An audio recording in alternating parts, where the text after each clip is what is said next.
حلوين، عاملين ايه؟ يا رب تكونوا دايما بألف خير. كل سنة وانتم طيبين ويعود عليكم الأيام بخير وصحة وسعادة يا رب العالمين. بما ان مولد النبي خلاص على الأبواب، فأنا حبيت أقول لكم كل سنة وانتم طيبين، واطلع لكم بنفسي بما اننا بقالنا كتير جدا ما طلعناش مع بعض وما حكيناش مع بعض. فقلت بقى اطلع بنفسي واوريكم كمان حلاوة المولد اللي انا جبتها. والمرة دي جبت حلاوة المولد من تسبس. طبعا تسبس مشهور بحلاوة المولد اللي هي الحلوة والمظبوطة، وكمان هقول لكم بقى كل الديتيلز والاسعار وكل حاجة. بس اللي لسه اول مرة يشوف قناتي ما تنسوش تشتركوا تحت وتفعلوا زر الجرس عشان يوصلكم كل جديد مني، ولايك على السريع عشان نبدأ في الفيديو الحلو ده على طول.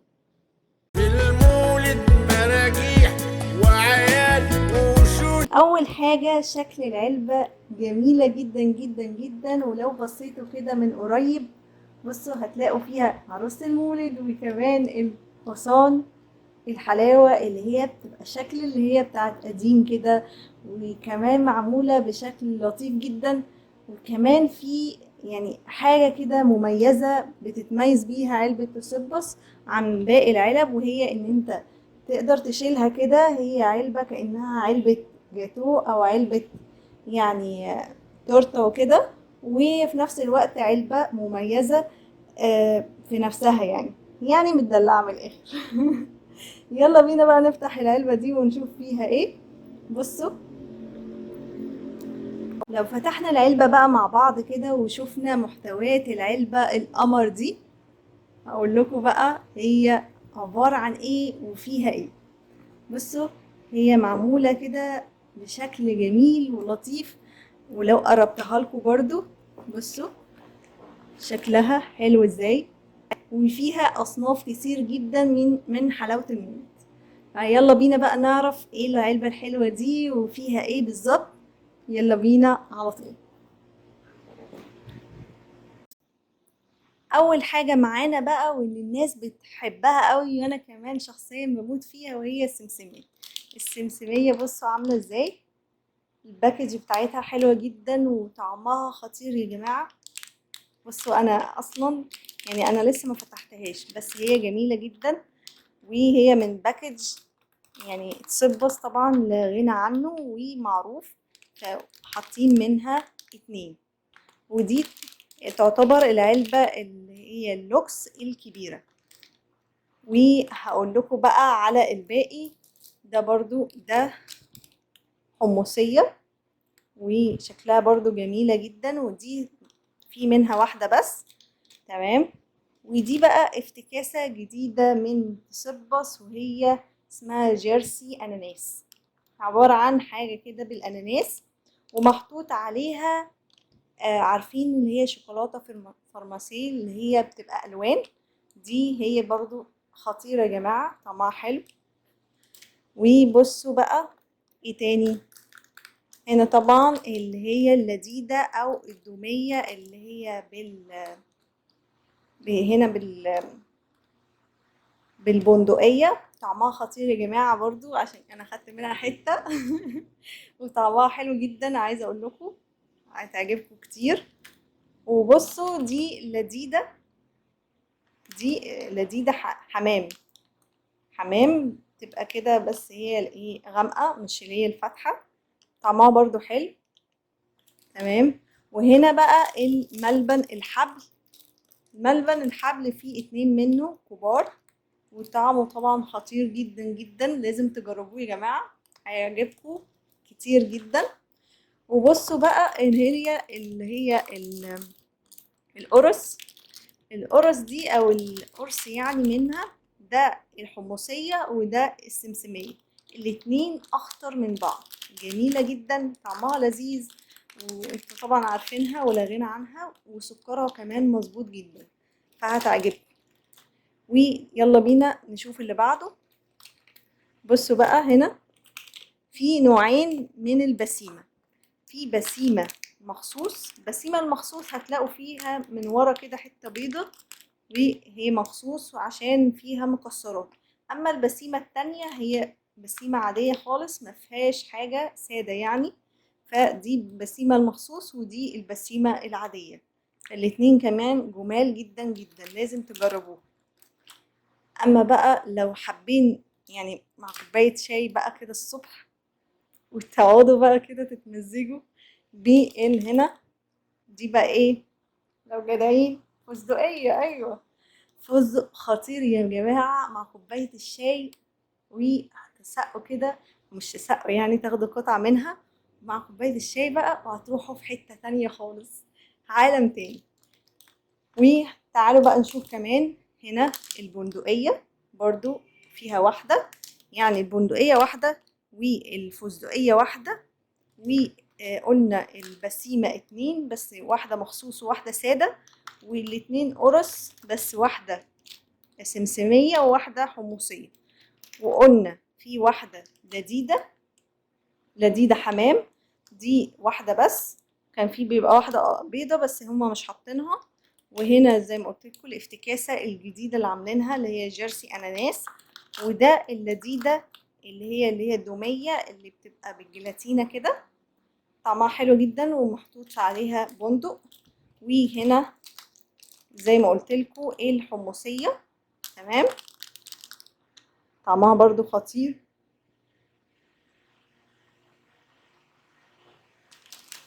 والملبن في منه اتنين، والسمسمية في منها اتنين، وملبن في ملبن كمان عادي، ملبن عادي ده اللي هو السادة خالص، في منه واحدة. ودي يعني معرفش، حاساها برضو بسيمة بس مش عارفة قوي بصراحة، في عليها سمسم، فدي برضو حلوة جدا عجبتني، يعني دوقوها كده وانتوا اللي هتحكموا بنفسكم. ودي بقى حاجة جديدة برضو طالعين، يعني افتكاسة جديدة برضو من تسبس، هقول لكم على اسمها. دي اسمها لفة رافيليو توت، يعني افتكاسة جديدة وطعم التوت شكلها حلو برضو. دي برضو لذيذة او نوع من انواع اللذيذة، وفيها كراميل، وهي برضو فيها كده برضو مكسرات، فطعمها حلو جدا. وفيها جوز هند، يعني هي جوزية وفيها كراميل، وفيها من جواها فستق او او سوداني. ودي اللوزية، طعمها حلو برضو، شكلها خطير، وسكرها برضو مظبوط، تمام. وبصوا بقى، دي نوع من انواع الايه،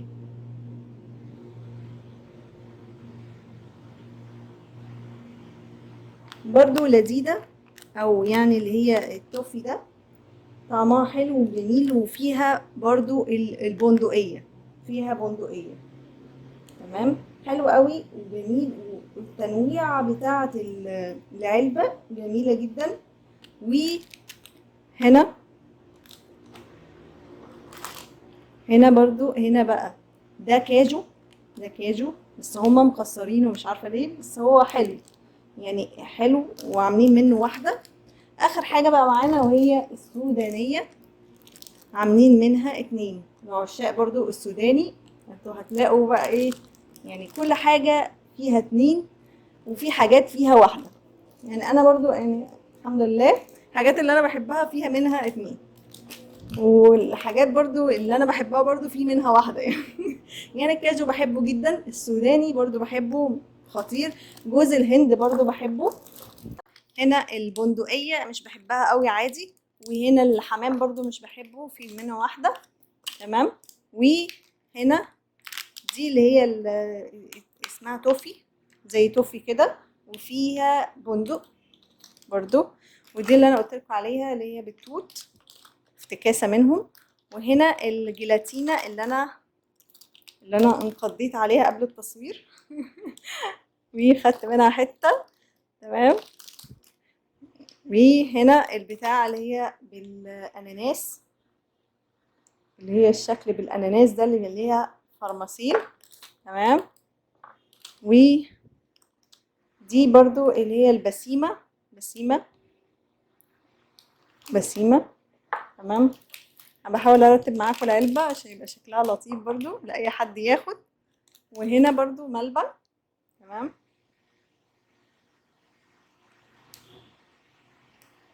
ملبن. تمام. ده ملبن سادة، في ملبن بالحبل اهو. ده ملبن بالحبل. تمام. اقول لكم بقى، يعني بحاول ارتب معاكم كده كل الاشكال، نحاول مع بعض نحط الاشكال كلها مع بعض كده ترتيب حلو. وهنا الاتنين سمسمية. تمام. 2 سمسمية خلينا احطها كده. وهنا اللوزية واحدة. وهنا تعالوا نحط القرصين عشان مننساهمش، اللي هي السمسمية والحمصية. وهنا في حمصية بس اهي، دي من غير اي افتكاسات فيها. وهنا الفستقية بعشقها، حلوة جدا وطعمها خطير يا جماعة، لازم تجربوها هتعجبكم جدا جدا جدا. ماشي. ودي البسيمة المخصوص والبسيمة السادة. فبصراحة العلبة خطيرة جدا. نيجي بقى لأهم نقطة في الموضوع بتاع حلاوة المولد. أول حاجة حلاوة المولد دي يعني معمولة إن انتوا تفرحوا نفسكم بيها، وإن انتوا يعني تدخلوا بهجة على البيت.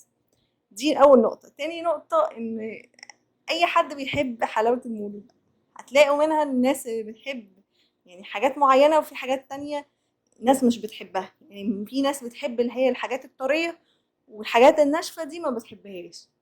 أنا كنت من الناس دي زمان، كنت بحب الحاجات الطرية وبسيب الحاجات الناشفة، كان بابا بيحبها الله يرحمه. لكن أنا دلوقتي بقيت أحب الحاجات الناشفة، يعني حاجات اللي هي السمسمية، الفولية، الفستقية، الكاجوية، الحاجات دي هتلاقوني برضو دايسة فيها. واحلى حاجة في الموضوع ان انتوا ممكن تاكلوا حتت صغيرة من كل حاجة تدوقوها، والباقي يعني سيبوا. يعني الناس اللي عاملة دايت برضو ما تحرمش نفسها، والناس برضو اللي مش عاملة دايت برضو ما تكتروش فيها، لان السكر بتاعها برضو كتير. ولكن ما لا غنى عنها في في حلاوة المولد، ولازم نشتري وندوق. نيجي بقى لأهم نقطة، ده طبعا زي ما قلت لكم العلبة اللوكس الكبيرة. علبة اللوكس الكبيرة عاملة 690 السنة دي، وفيها 22 صنف. 22 صنف، 32 قطعة. فالعلبة الكبيرة تقضيكوا لو عيلة يعني وسط، ولا كبيرة ولا صغيرة. بس في نفس الوقت علبة محترمة جدا، تقدروا تقدموها كهدية لأي حد، يعني تتشرفوا بيها يعني قدام الناس. وفي نفس الوقت علبة حلوة. ممكن تقسموا السعر عليكم، يعني مش هتكلم على السعر، بس يعني زي ما قلت لكم هي غالية طبعا، بس فيها حاجات حلوة ومختلفة ومتنوعة. بس كده يعني ابسطوا نفسكم وفرحوا نفسكم وجيبوا حلاوة المولد وكلوا حلاوة المولد، لأن حلاوة المولد دي مش بتتكرر إلا من سنة للسنة. فنقوها سواء من تسبس أو من العبد أو إتول. بس بصراحة برضو حاجة تسبس جميلة جدا جدا جدا. أنا دقتها، وكل برضو سنة بحتفل معاكم ولد النبي عليه الصلاة والسلام، بجيب علبة من شركة مختلفة.